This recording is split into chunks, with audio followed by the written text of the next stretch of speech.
Buenas tardes, que estén bien, Dios los bendiga a todos y vamos a dar inicio a este estudio de la palabra de Dios. Vamos a analizar el contenido de la primera carta escrita por el apóstol Juan, capítulo 1, versos 7 al 10. Aunque en realidad vamos a cubrir desde el verso 1 hasta el 10, lo que es el capítulo completo. Hay un gran propósito al analizar este capítulo. Es necesario estudiar todo el capítulo 1, como se los digo, pero sobre todo poner atención qué enseña del verso 1 al 6. Esto es básicamente el fundamento del capítulo y es lo que vamos a ver. Además, es muy importante tomar en cuenta algunas cosas escritas por el apóstol Juan en términos generales. Podemos mencionar las otras cartas, la segunda y la tercera, inclusive el Evangelio y Apocalipsis, que son los escritos que el apóstol escribió. Debemos poner atención en qué persona está escrito este capítulo. Eso es muy, pero muy necesario y muy importante.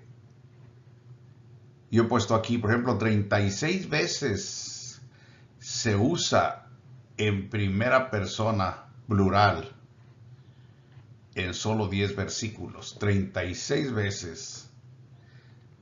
Esto es interesante. Se usa la primera persona plural. También debemos considerar los primeros 11 versículos del capítulo 2, que prácticamente conciernen al capítulo 1. Vamos a ver además, este capítulo no enseña que todos los cristianos son pecadores. Nos enseña lo contrario. Bueno, el objetivo de lo que estamos haciendo ahora, de por qué estudiar este capítulo, es porque, como se los he venido diciendo, este es un estudio 100% aclarativo. Se los he venido diciendo, ayer yo presenté una explicación de Romanos capítulo 7, verso 14 al 25, que es el mismo caso de este capítulo aquí de Primera de Juan 1. Y me falta por presentarles también Romanos 3, versos 9 al 19. Escrituras, estas tres, que yo he escuchado a lo largo de los años, alrededor de poco más de 40 años, que se les da una explicación incorrecta, es decir, no correspondiente al contenido que hay ahí. Ya en Romanos 7, ustedes tienen al alcance el estudio, ahí está ahorita ya circulando. Ya hemos visto cómo es que el apóstol Pablo en Romanos 7, 14 al 25 no dice que él sea esclavo de pecado.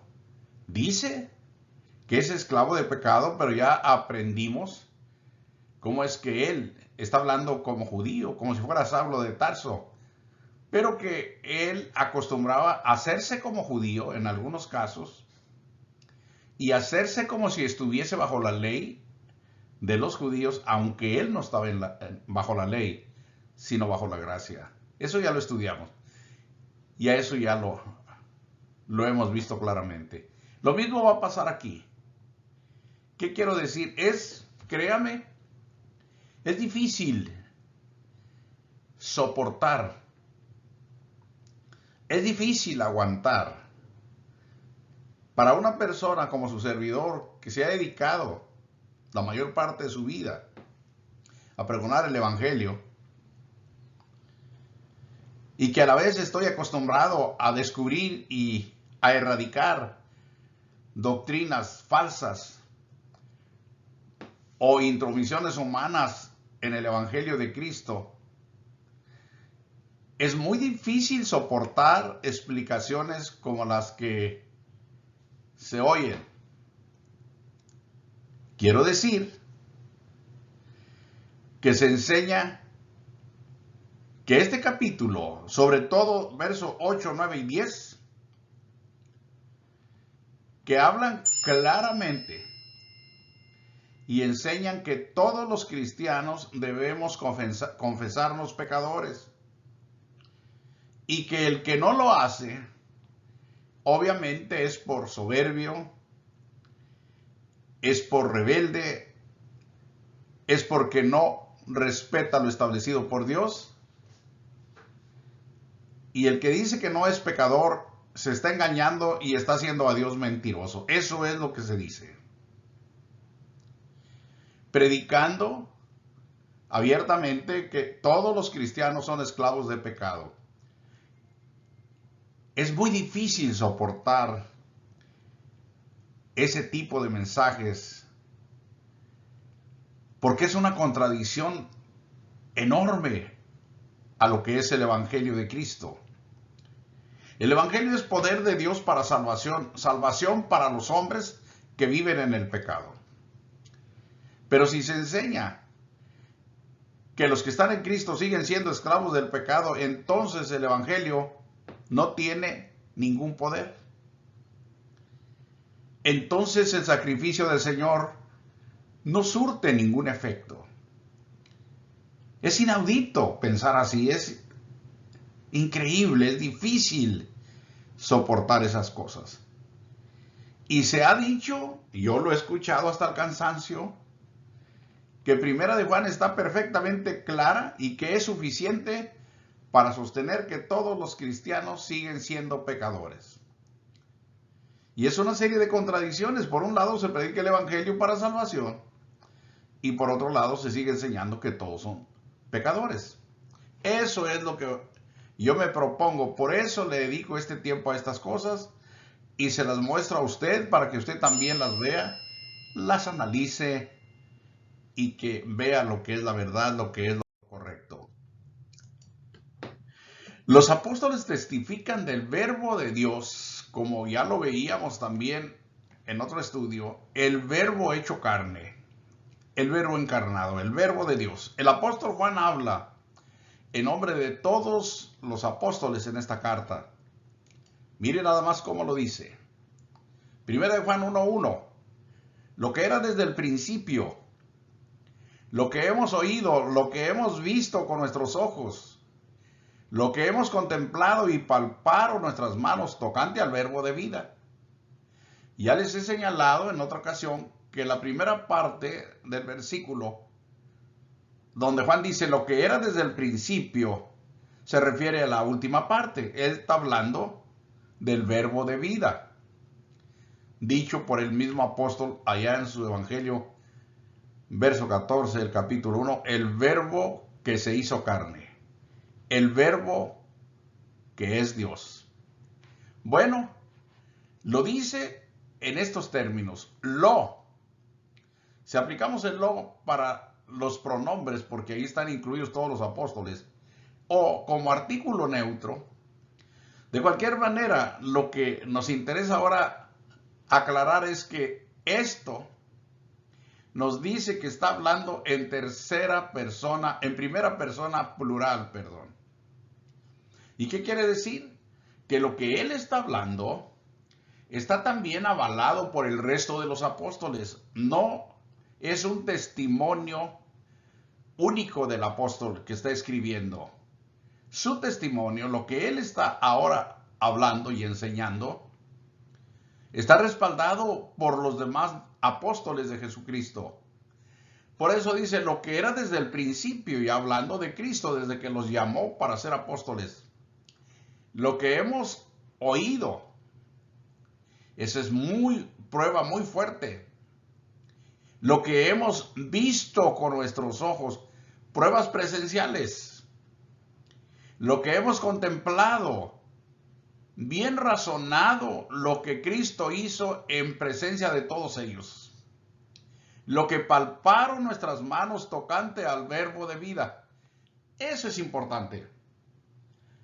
Cualquiera de nosotros que quiera estudiar y entender y aprender qué hay en el capítulo 1 de la primera de Juan, aquí lo más grandioso, lo más importante es el verbo de vida. De eso trata este capítulo, como el capítulo 1 del Evangelio escrito por Juan. Del verbo hecho carne. El apóstol aquí menciona todo lo que a través del ministerio de Jesucristo ellos vieron, escucharon, palparon, conocieron. Aquí lo resume todo en cuanto a la vida de Jesucristo respecto al verbo de vida. Verso 2. Porque la vida fue manifestada, es Dios, es la vida eterna, y la hemos visto.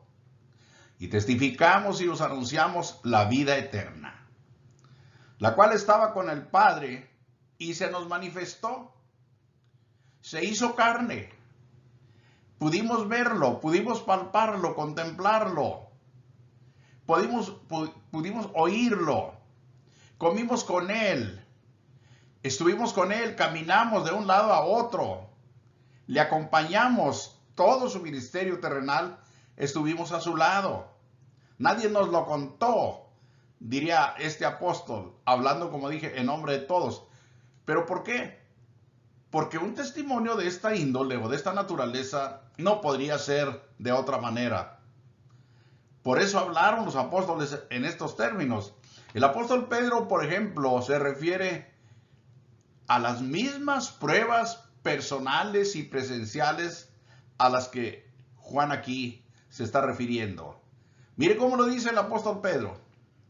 En su segunda carta, capítulo 1, verso 16, dice: porque no os hemos dado a conocer el poder y la venida de nuestro Señor Jesucristo siguiendo fábulas artificiosas, no, sino como habiendo visto con nuestros ojos. Ahí está el término nuestros en la primera persona plural, y no os hemos. Ahí está el mismo, la misma forma que el apóstol Juan. Habiendo visto con nuestros propios ojos su majestad, hablando en esta escritura de cuando Jesús se transfiguró delante de ellos en el monte santo, allá más allá de Galilea, donde se transfiguró arriba de una montaña, delante de Juan, él y algo otros que estaban acompañándole por ahí. Bueno, Lucas llama a estas pruebas a las que se ha presentado aquí en estas breves escrituras, pruebas presenciales. Lucas las llama pruebas indubitables, es decir, imposibles de desmentir, que es el significado de ese término, indubitables. Él escribe en Hechos 1:3, a quienes también después de haber padecido se presentó vivo con muchas pruebas indubitables. Y yo podría decir aquí, después de que resucitó y antes de resucitar, hay una gran cantidad de pruebas hechas, cosas realizadas por Jesús, que están ahí en la clasificación de indubitables, apareciéndoseles durante 40 días y hablándoles acerca del reino de Dios. El testimonio de los apóstoles es el testimonio de Dios. Lo que ellos dijeron es lo que Dios ha dicho. En la primera de Juan 5:9 dice: si recibimos el testimonio de los hombres, mayor es el testimonio de Dios. Dice, porque este es el testimonio con que Dios ha testificado acerca de su Hijo. Importantísimo, ¿de qué se está hablando? El que cree en el Hijo de Dios tiene el testimonio en sí mismo, es decir, lo que Dios ha dicho. El que no cree a Dios, porque es el que ha hablado, le ha hecho mentiroso, porque no ha creído en el testimonio que Dios ha dado, en este caso, acerca de su Hijo. Este es el testimonio, que Dios nos ha dado vida eterna, y esta vida está en su Hijo. Por lo tanto, yo quiero que esté bien claro, que esté bien establecido, que en la primera carta se habla del verbo de Dios, y no solamente el capítulo 1, todos los 5 capítulos hablan de esto, igual que en el Evangelio. Él es el punto central, lo importante de la carta. Los que creen y reciben el testimonio de los apóstoles obtienen dos grandes bendiciones aquí, que al parecer no son muy importantes o muy valiosas como podríamos creerlo, pero son de suma importancia. La primera es tener una comunión perfecta con Dios. Eso es grandísimo. Estar en comunión con el Dios creador de los cielos y la tierra, eso es increíble humanamente hablando, pero posible y creíble de parte de Dios. Mire lo que dice el verso 3 de ese capítulo 1. Lo que hemos visto y oído, eso os anunciamos. Exactamente lo que ya dijo en el verso 1 y 2. Eso, lo que hemos visto en Cristo, en el verbo de vida y oído, eso os anunciamos. El propósito de nuestro anuncio, de nuestro testimonio es para que también vosotros, los que oyen, los que obedecen, tengáis comunión con nosotros. Y nuestra comunión verdaderamente es con el Padre y con su Hijo Jesucristo. Bendición única de los que obedecen al llamado de Dios. Única. No todo ser humano tiene esta grandísima bendición. Y aquí yo pongo una escritura del salmista. En el Salmo 25:14 dice: la comunión íntima de Jehová es con los que le temen, y a ellos hará conocer su pacto. Igual en Cristo, la comunión íntima del Padre es con los que están en su Hijo, con los que le obedecen. En segundo lugar, estos reciben el gozo de Cristo en sus corazones. Como que no está muy claro, ¿verdad? Pero el Señor experimentó un enorme gozo en la obra que realizó. Tan claro esto como en el capítulo 12 del libro de los Hebreos, en el verso 1 primero dice: por lo tanto, teniendo en derredor nuestro una tan grande nube de testigos, y allí dice lo que se tiene que hacer. Pero en el verso 2 dice allí: el cual, puesto los ojos en Jesús, así empieza el verso 2, el cual por el gozo puesto delante de él sufrió la cruz, menospreciando el oprobio, y se sentó a la diestra del trono de Dios en las alturas. El Señor hizo todo lo que hizo, sufrió lo que sufrió, padeció los desprecios, aguantó, como dice la profecía, todos los dolores por causa nuestra, varón experimentado en quebranto. En otra ocasión yo hablé de esto. Ningún hombre en el mundo tan experimentado en quebranto como Jesucristo. Le quebrantaron los suyos, su propia gente. Lo odiaron, lo aborrecieron, lo humillaron. Le hicieron tanto daño y lo soportó. Pero no solo lo soportó, ¿sabe cómo lo soportó? Lleno de gozo en su corazón. El cual, el verso 2 del capítulo 12 de Hebreos dice: por el gozo puesto delante de él, menospreció el oprobio. Hizo caso omiso del sufrimiento y de las vergüenzas, porque su corazón estaba lleno de gozo al ver su obra realizada, su obra redentora, su obra de amor, y millones y millones y millones de almas redimidas por su sangre, gozando a su lado en su comunión, a su presencia, y morando eternamente al lado de nuestro Padre Celestial. Por eso dice aquí: reciben los que creen en el testimonio de Dios, que es lo que estamos ahora estudiando, reciben el gozo de Cristo en su corazón. Dice el verso 4: estas cosas os escribimos para que vuestro gozo sea cumplido. conocer al Verbo, conocer a Cristo, entre mayor conocimiento tengamos de Él, mayor el gozo que vamos a estar viviendo, experimentando. Cumplido aquí es que realmente ese gozo sea real, que sea verdadero y que lo vivamos, que lo experimentemos en nuestro diario vivir. Él había dicho en el Evangelio de Juan, capítulo 15, verso 11, estas cosas os he hablado, le dijo a los apóstoles en aquella ocasión, para que mi gozo esté con vosotros, o esté en vosotros, y vuestro gozo sea cumplido. Que su gozo sea realmente una realidad como debe ser. Pero habla del gozo de Dios.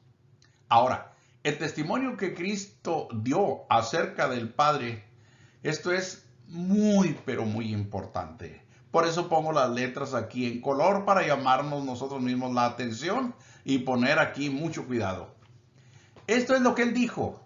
Si ya nosotros creemos que el capítulo 1 habla del verbo de vida, del verbo de Dios, quiere decir que Dios se hizo carne, se hizo hombre para comunicarse y lo hizo con los apóstoles y ellos testifican todo lo que vieron y oyeron en él y de él. Entonces ahora, ya con ese conocimiento de que la carta principalmente, el sujeto principal es el verbo de Dios, el verbo de vida, entonces vamos a concretarnos, vamos a decirlo así como en segunda parte, a escuchar lo que Dios a través de su Hijo Jesucristo o como ser humano nos dice acerca del Padre Espíritu, del Padre invisible. Y lo primero que nos va a decir es que Dios es luz y que no hay mancha de pecado en él. Dice el verso 5, este es el mensaje que hemos oído de él, de Cristo, del Verbo encarnado. Y os anunciamos, ahí está el mensaje directo. Dios es luz, esa es una. Y otra, no hay ningunas tinieblas en él. Él es Dios. ¿A qué vino el Verbo? ¿A qué se hizo carne? A darnos este conocimiento de Dios. A mostrarnos de manera directa la naturaleza y la vida misma de Dios. Para que nosotros le conozcamos. Para que no nos equivoquemos. Para que hagamos lo posible para estar en comunión con Él. Para que no nos afecte el pecado. Para que no nos aleje ni nos retire del Padre. Dice Apocalipsis 4:8, yo puse esto aquí, que es una adoración celestial, lo que el mismo apóstol Juan vio. Yo lo puse aquí para reafirmar un poquito más de la declaración de aquí del verso 5, aunque no necesita tal reafirmación, pero bueno, yo lo hago para tener un poco más de conocimiento. El verso 8 dice, y los 4 seres vivientes tenían cada uno 6 alas en esa visión de la adoración celestial. Y alrededor y por dentro estaban llenos de ojos. Y dice, y no cesaban día y noche de decir, ahí está, Santo, Santo, Santo, el Dios del cielo, el Dios bendito, santísimo sobremanera. Es el Señor Dios Todopoderoso, el que era, el que es y el que ha de venir. El que Cristo hecho carne nos dice, o Dios hecho carne nos dice que el Padre es luz y que en él no hay ningunas tinieblas. Imagínense que digamos que el apóstol está diciendo que todos los cristianos son pecadores en Cristo. ¿Qué es lo que está haciendo esa gente con estas escrituras? ¿Qué es la verdad que están enseñando? Eso no es verdad, eso no es cierto. Por eso Juan, en esta primera carta, en el capítulo 4, verso 1, va a decir, hijitos, no creáis a todo espíritu. O sea, no le crean a todo aquel que habla, dizque de parte de Dios. Porque muchos engañadores han salido por el mundo. Y si eso lo dijo en el primer siglo, ya pasaron casi 2000 años, ¿qué habrá ocurrido hasta el día de hoy? Se han multiplicado los engañadores. Bueno, que la persona que está en pecado no puede tener comunión con Dios. Eso lo dijo Jesucristo. Es el testimonio del Padre dado por el Verbo que fue hecho carne y luego predicado por los que estuvieron con él. El verso 6. Si decimos que tenemos comunión con él, con Dios que es luz, que no hay en él ninguna mancha de pecado, si el ser humano dice que tiene comunión con él y andamos en tinieblas, es decir, en pecado, mentimos y no practicamos la verdad. Eso está demasiado claro, cualquiera lo puede entender. La comunión con Dios es posible por la sangre de Jesucristo. Para los hombres por sí mismos no podríamos estar en comunión con Dios. Por eso los hombres, para poder estar en comunión con Dios, es necesario arrepentirse y obedecer el Evangelio. Sin el arrepentimiento, sin la obediencia al Evangelio, nadie puede estar en comunión con Dios. El verso 7 lo dice. Pero si andamos en luz como Él está en luz, tenemos comunión unos con otros, y la sangre de Jesucristo, dice su Hijo, nos limpia de todo pecado. Esto es lo que en otras escrituras, como ya lo hemos estudiado, y como lo va a decir en el capítulo 2 de esta misma carta, por ahí el versículo 2, Él es la propiciación.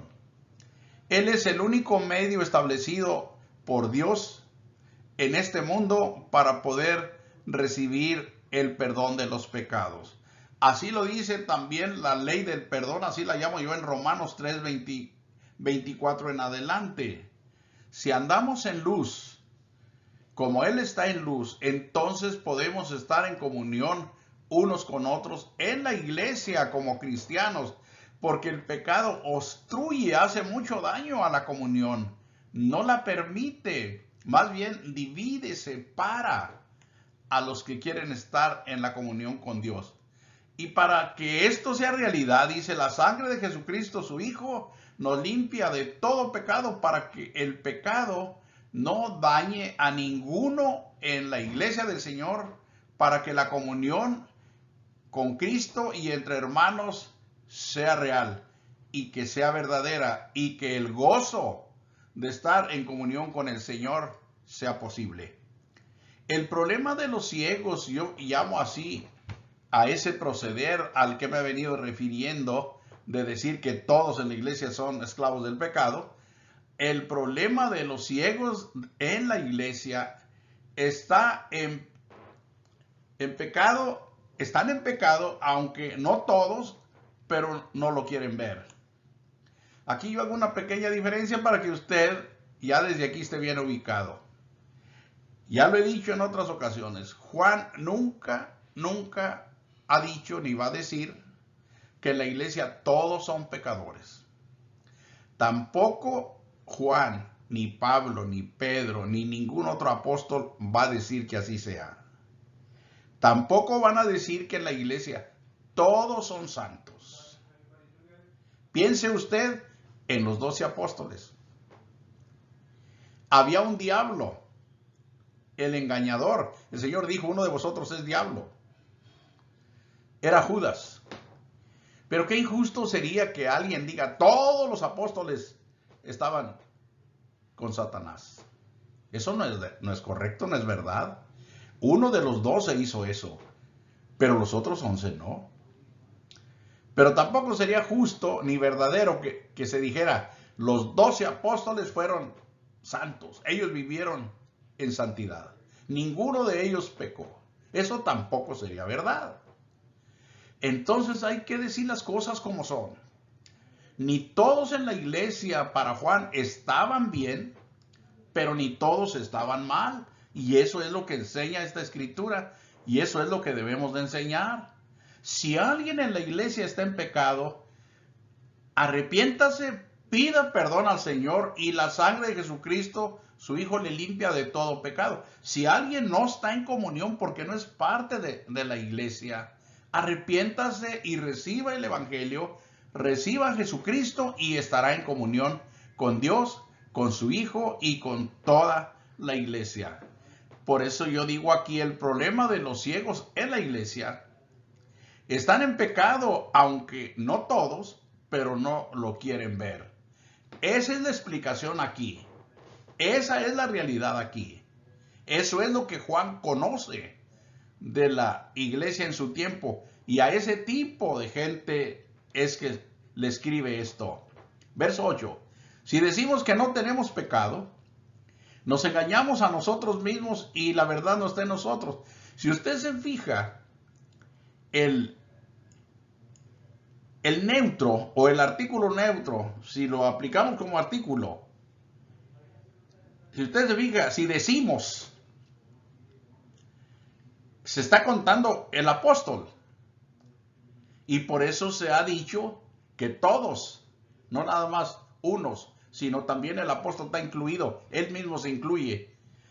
Pero se le olvida a usted que ese término se está refiriendo, está hablando en primera persona plural, porque se está contando, el que está narrándolo, el que está escribiendo, se está contando entre parte de todo ese grupo, de toda esa gente, porque él ha estado ahí, él está presente, no ignora las cosas que están pasando, y por eso está incluido también con los otros apóstoles.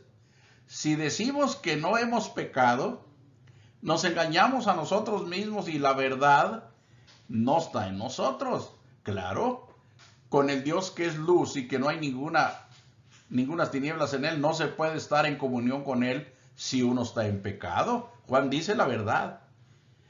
Por eso dice en su capítulo 2 de esta misma carta, verso 9, el que dice que está en la luz, el que está bien con Dios, el que es parte de la iglesia, pero tiene un pequeño problema, por así decirlo. Aborrece a su hermano. No puede aceptar a alguno o algunos de los hermanos que se reúnen en el mismo grupo, en la misma congregación. A quien le ocurre esto, está todavía en tinieblas. Y esta persona, aunque así lo crea, no tiene comunión con Dios. Ni claro, tampoco tiene comunión con todos los hermanos, porque no puede tener comunión con aquel a quien aborrece. La palabra aborrecer, y yo ya le he explicado también en algunas ocasiones, aborrecer a su hermano no es, aunque les he dicho que está muy cerca de la palabra odiar, pero aquí aborrecer es otra cosa. Se refiere al ignorar, a ser apáticos, a no tener empatía por el hermano o por el prójimo, por la persona que está al lado. Ignorar sencillamente lo que le pasa, sus necesidades, sus problemas, no tomarlo en cuenta. Eso es aborrecer. Y aquí está claro, el que aborrece a su hermano está todavía en pecado, está todavía en tinieblas. Los que han pecado no tienen comunión con Cristo, eso está clarito por lo que ya hemos estudiado. Deben arrepentirse y confesar sus pecados para que Dios los perdone. Por supuesto que Dios los va a perdonar si se arrepienten de todo corazón.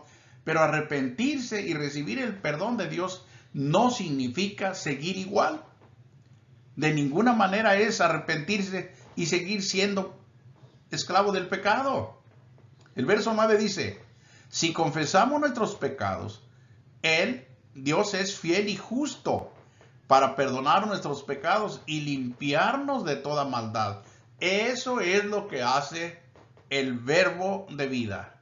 Derramó su sangre para darnos el perdón, para limpiar nuestros pecados. A eso vino y a eso es a lo que invita a las personas que, creyendo estar en comunión con Él, están en pecado.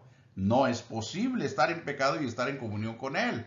No es posible enseñar que aquí la Biblia dice que todos debemos de confesar que somos pecadores. Debemos confesar nuestros pecados, eso sí, pero no que todos estamos viviendo bajo el pecado. Si esto no es verdad, no tiene que hacerse.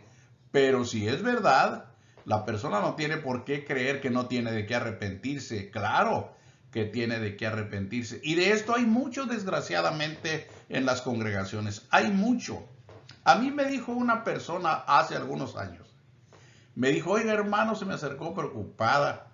Y me dijo, oiga hermano, ¿cómo le haré yo? Y le dije, ¿para qué? Y dijo, tengo más de 20 años en la iglesia y nunca he podido dejar de mentir.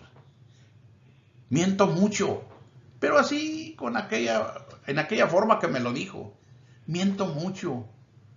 Y le digo, ¿y no se ha puesto a pensar que dice el Señor que la mentira es del diablo?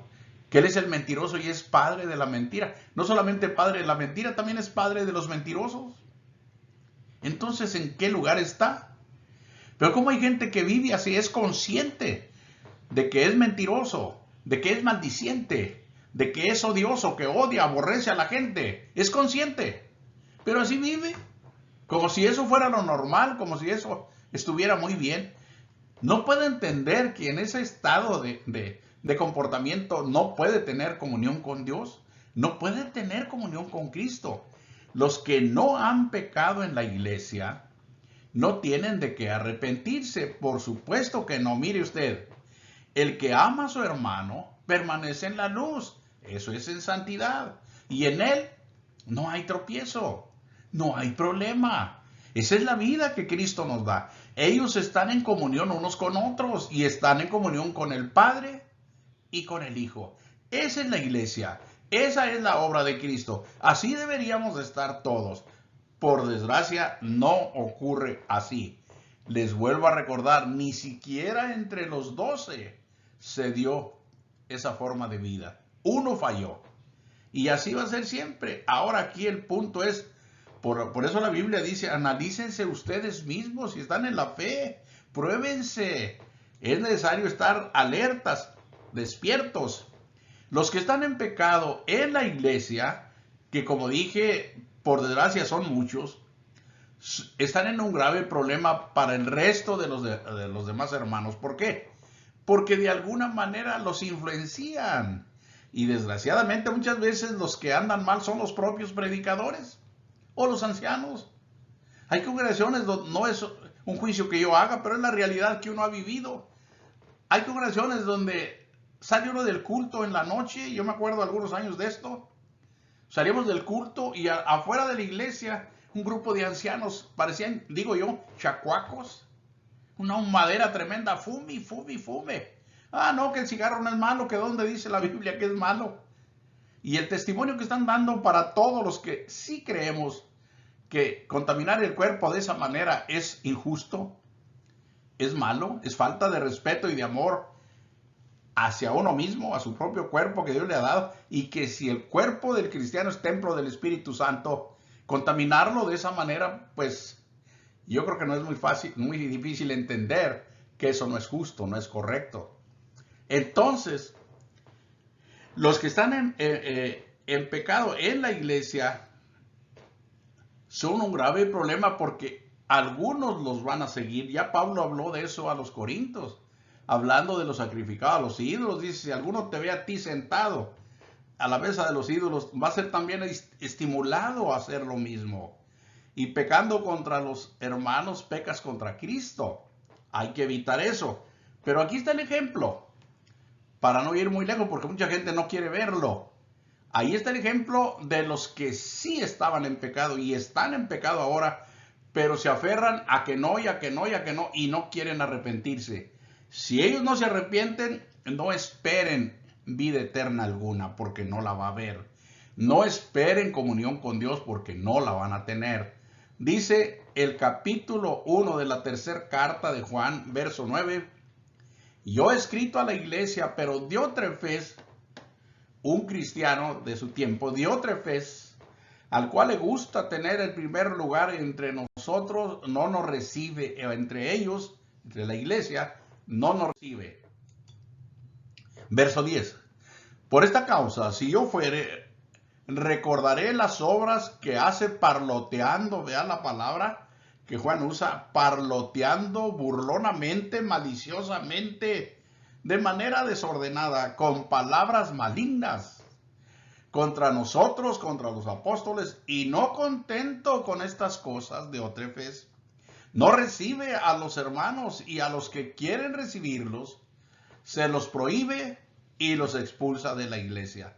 De eso hay mucho todavía, muchísimo. Hay lugares donde las congregaciones sufren porque solo un hombre es el que dirige todo. Lo que él dice se hace y lo que no, no se hace. Como si fueran las congregaciones propiedad de uno que dirige. Ya no es la iglesia de Cristo, sino es la iglesia de tal o cual persona. Eso no puede seguir así, eso no debe ser así. Pero ahí está Diótrefes. Diótrefes no tenía comunión con Dios. No estaba arrepentido y no había limpiado su alma con la sangre de Cristo. La tiene cerca, pero no la usa. Está el consejo apostólico, pero no le importa. Está el testimonio de Dios, pero le da igual. En el 2:11 dice, pero el que aborrece a su hermano está en tinieblas. El caso de Diótrefes. Está en tinieblas y anda en tinieblas y no sabe a dónde va, porque las tinieblas le han cegado los ojos, le han cegado el entendimiento, le han cegado su razón, le han cegado la capacidad de discernir, de entender y de obedecer a Dios. ¡Qué pena! Eso es lo que uno debe de analizar, estar bien con Dios, estar bien con los hermanos, estar bien con la gente, como Pablo dice, en cuanto dependa de vosotros, estar en paz con todos los hombres.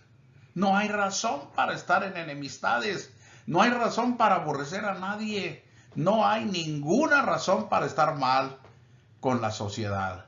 Lo que cada quien hace, lo que otros hacen, yo lo digo así siempre, que una persona hace mucho mal, que es muy injusta, que esto, que el otro, bien, pero no es tu problema. Ella tendrá que dar cuenta por sus actos, no yo.